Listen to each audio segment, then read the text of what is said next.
So the front bench, including former NDP leader Tom Mulcair, will be here a little bit later on this program to weigh in on that decision that you just heard there from Peter Julian.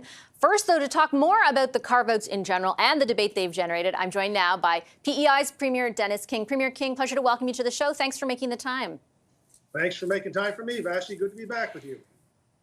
Let me start off and just ask, what does this 3-year pause specifically on the carbon tax on home heating oil, what does it mean for PEI? How impactful will it be for your province? Yeah, it means a lot, and it's why we fought so hard to have the federal government not impose the carbon tax on home heating fuel. We still have over 50% of island homes that heat with home heating fuel. Adding 17 cents a litre of carbon tax was making an already high price of furnace oil that much higher, and adding to the challenges that islanders have with the affordability crisis that we're dealing with in general as Canadians. So it will certainly help. I'm sad we had to go down this path, and now there's this divisive debate taking place across the country because, you know, as Atlantic Canadians, as Islanders, we have been a very active participant in reducing our greenhouse gases and reducing our carbon footprint. We've been leaders in the country, and you know, I wish there was more focus on that part of the debate. Well, let me just ask you for your sense of it, because you're going to head, of course, you're meeting your counterparts from across the country in person in a few days in Halifax. You're going to be as familiar as all our viewers by now over the last week at the kind of reaction from other parts of the country who say, what about the rest of the sources of heating? Why not exempt us if you're going to do that for home heating oil? Would you be supportive of that ask? Yeah, Vassy, I don't know enough about the situation in other provinces, you know, vis-a-vis the cost that individual, you know, Canadians and other provinces are dealing with. We don't have natural gas here in PEI. I don't know what the price or what the cost of that is, but I would always be very supportive of any initiative that could reduce the cost of living and the cost of daily life for Canadians all across our wonderful country. And to do so as long as we continue to have our focus on reducing carbon and making our country as clean and green as it can be. So for sure, I would be. If the issue is affordability, I'm just curious why the pause on the carbon tax was necessary. If, in fact, let's say the feds had said, we're going to double the rebate, or we're going to make it, so, you know what I mean? We're going to address the affordability issue through the rebate versus breaking with this policy that we've had for as long, and we've maintained we have to have for as long as we've had. Would that not have made the same kind of dent?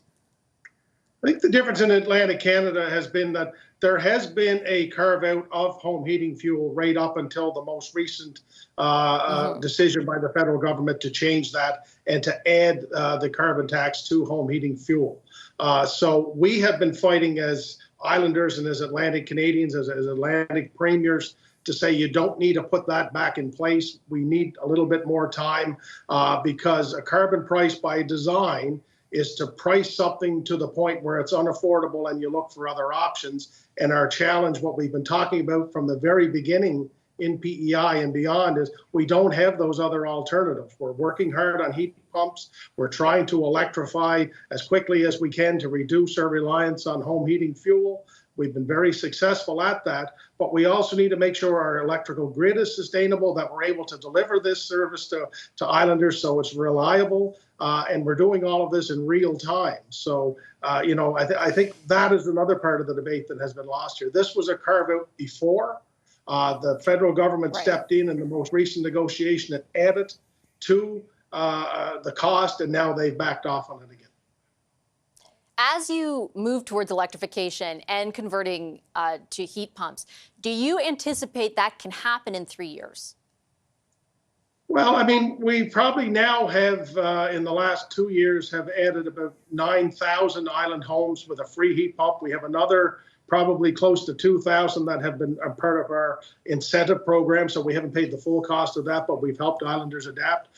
We are now working to get to a threshold that a household under $100,000 can now qualify for a free heat pump. So we're working as fast as we can. What our numbers will look like over the next 12, 24, and 36 months, I think it will depend on on the sustainability of our electrical grid, making sure that we can do this reliably. There was a day last February when it was really, really cold here in the country, and we were well above what would be a comfortable level in terms of our ability to provide electricity for islanders. So as we add heat pumps, we have to make sure we're adding to the sustainability of our grid. It's a very complicated process, I know, but we're working as fast as we can. What we've been asking for from the federal government is a willing partner to work with us so we can reach the shared goals that we have as islanders and Canadians.